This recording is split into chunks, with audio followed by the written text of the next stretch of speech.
iTeammate now. Lawmakers are weighing how the permitless carry law could impact an officer's ability to get a hold of an illegal gun. This comes after the Indiana Crime Gun Task Force took nearly 400 illegal guns off the streets in just 1 year. Let's get to iTeammate's Jasmine Miner now, who's digging into if this law could hinder that progress. State Senator Jack Sandlin is challenging police and the training academy to still be effective despite the permitless carry law.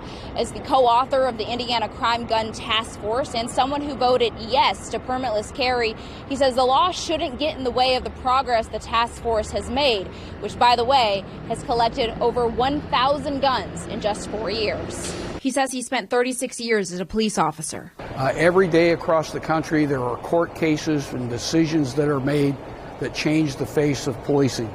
And I don't see that passing the permitless carry is any different. State Senator Jack Sandlin says training is key. What we need to do is challenge the Indiana Law Enforcement Training Academy to do some more comprehensive training in how to effect those stops to be able to capture those guns. But others say that might not be enough. I don't know that we're going to have any kind of solution. State Senator Kyle Walker is a sponsor of the task force, but voted no to permitless carry. Firearms are just one part of any kind of probable cause that a police officer can use to make an arrest.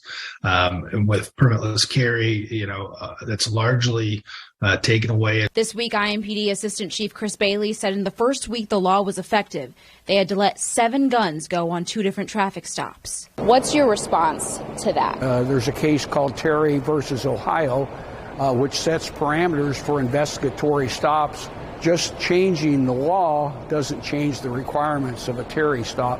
But what happens in the cases where police tried but couldn't get an illegal gun taken away? I asked. What's your response to a family member or even the coworkers of a police officer that's been shot and killed by someone who had an illegal gun?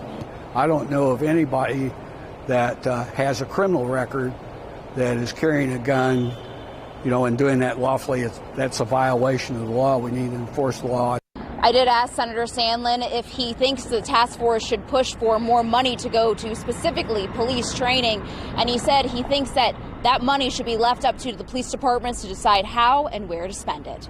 I'm Jasmine Miner for Wish TV, iTeammate.